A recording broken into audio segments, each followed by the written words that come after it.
She calls Totoro Kokoro, which is so cute.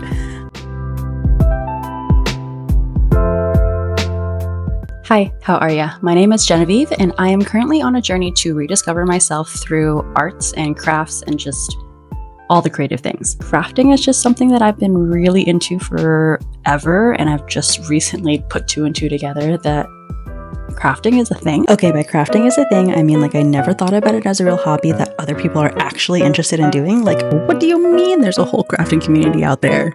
Becoming a mom recently has really propelled me into trying to reconnect with that part of my life. So here I am. I'm sharing things that I create that make me happy and just general dopamine decor. So today we're making a Totoro punch needle wall decor. This is going in my daughter's room. She inspired me to make this for her because recently she's taken a liking to Totoro. She calls him Kokoro right now. But I am going to take you through my process for creating this. So here we go.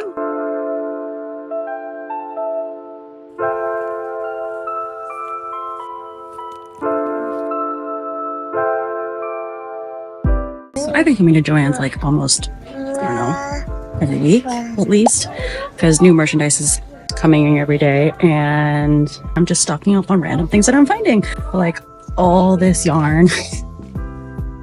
I did not intend to spend this much money coming in here, but it's okay. I will eventually use all the yarn for something, but for this Totoro project, I'm gonna try this new, it's like actually the Woobles. Yeah, the Woobles brand. I've never tried it, but I really like the feel of the yarn, so I'm hoping that that will work. I just walked away with $171 worth of stuff from Joann's. I definitely did not intend to buy that much stuff, but you know what? It was technically on sale because of the liquidation, so I will take it. Could have done worse. Now, I have the tools that I hopefully need to start. Hopefully the yarn that I got is the right size. I think it is because it's size 4. I hope I got the right yarn. I do have a pretty basic punch needle at home that I started with that should fit size 4, maybe size 5. I think it's kind of big, so I think I should be fine. This is what I'm going to be punch needling. First things first, I need to trace this onto my monk's cloth, but I just held it up to the light and it does not show through whatsoever. So it looks like I might actually have to freehand draw this onto the fabric, which I wish I didn't have to do, but unfortunately I do. Even putting like a flashlight behind it did not work. So I'm going to have to freehand draw this onto the monk's cloth before I can even start punch needling. Anyway, let's do this.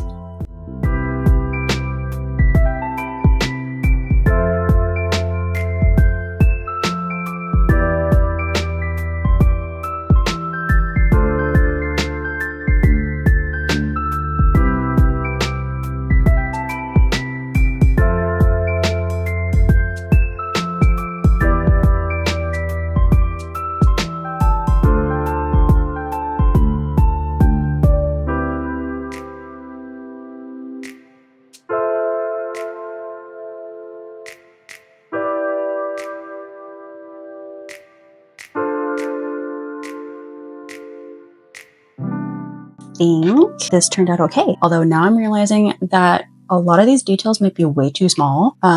So that might be a problem, but again, we're just gonna try and see what happens. I am okay with failing. Telling myself that now. I'm okay with failing and trying again. That's the whole point of this, is just to create more and just make things with my hands, right? So we'll see how this goes. So we are going to put it onto the gripper frame now. This thing is really sharp. It's just basically nails sticking out so that you can wrap the fabric and keep it taut. But let's do this and then we can start.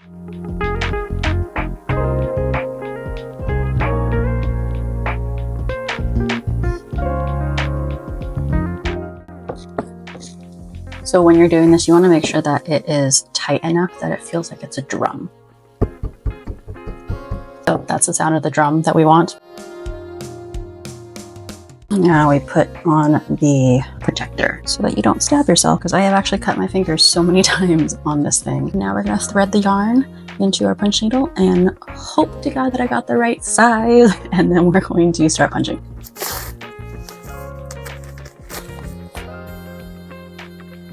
So I think I actually did get the right size because you can see that the thread is coming through pretty easily, but it's not slipping out, which is good. Fingers crossed that this is going to work out the way I want it to.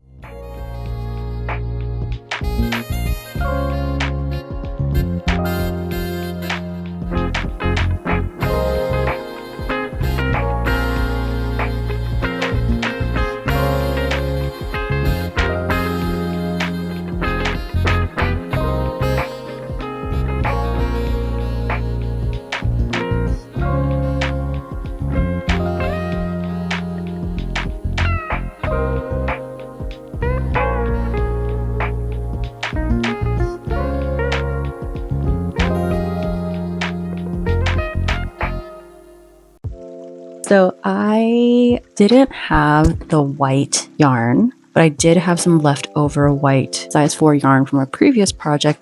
It is the kind of that standard yarn texture where it's really fluffy and frays quite a bit. Whereas I was using this really smooth yarn that I really liked from Woobles, the crochet company. And I ended up drawing the eyes onto the little guy here because realistically, I just could not punch needle anything that small onto monk's cloth, unfortunately. For what it is, it's fine. I don't love that I used a tan color, honestly. It was what was available when I went to go purchase the yarn. So I'm just going with it. I am learning that because this yarn is not fluffy, the direction of your stitches really, really, really matter because you can literally see it all. And it actually adds to the design or even takes away from the design, really. So it's really important to kind of think about your stitching. I actually redid this one quite a few times because I was not happy with how the stitching was looking. I also did the stitching way too tight and way too close together. So doing some wider stitching, like at least 1/4 of an inch, I feel like a minimum is good. With the fluffy textures here, it's a lot more forgiving because you can literally fluff it out a little bit more and it fills the space more. It's harder to see the stitching, or at least the camouflage is better. So some lessons learned already. Let's talk about the back for a second. I like that you can kind of make out the design from the back, but it's not as neat as the front. So the other thing I'm learning too is that when you're using thicker yarn or using monk's cloth or a wider punch needle, the front side should be your display side, essentially. And the back is your working side where you hide it after you're done. Originally, I was just going to keep it like this, but now I'm thinking it just looks unfinished. I feel like I actually want to go ahead and fill in the sides and actually create more of a square frame, I'm thinking, around the design. So essentially making a background out of punch needling. I think I'm going to go with that. I think I'm going to use the tan color too, because that's the only color that's not touching the outside border. So it would actually stand out more. Yeah, so let's see what happens. I am trusting the process like we always do. So I'm going to go ahead and punch the background of this design now, and we'll see what the final result looks like.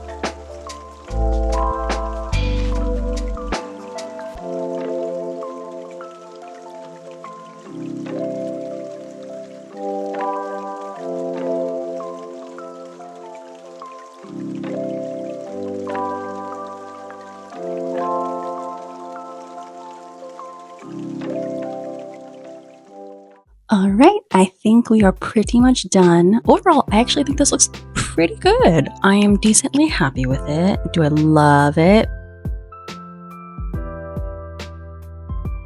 No. Do I like it? Yes. I think for a first attempt at something like this, I think I did pretty well. The background really helped make this more like a cohesive piece of art. I think this actually would look really cool if I put it in a frame. I'm back at Joann's.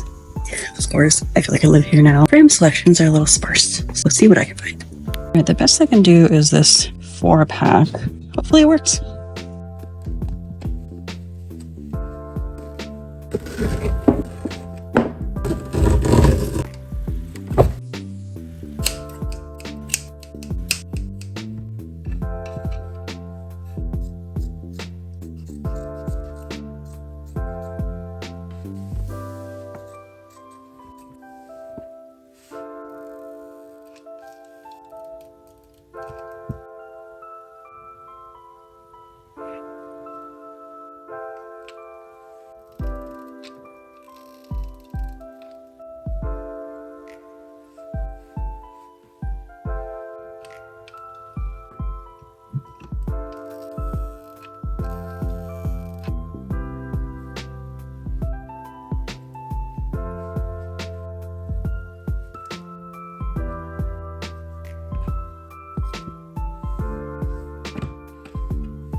here is the final result. I love how this turned out, actually. I took out the glass from the frame because of how thick this piece was. It literally did not fit with the glass. So I took out the glass and opted for kind of this pop-up aesthetic. There's a term out there for it. I don't recall what it is right now. Considering this is my first big punch needling project, I am happy with the results and I'm excited to hang this up. Thank you for watching and for following along my process with this project, and I hope to see you in the next one. Bye!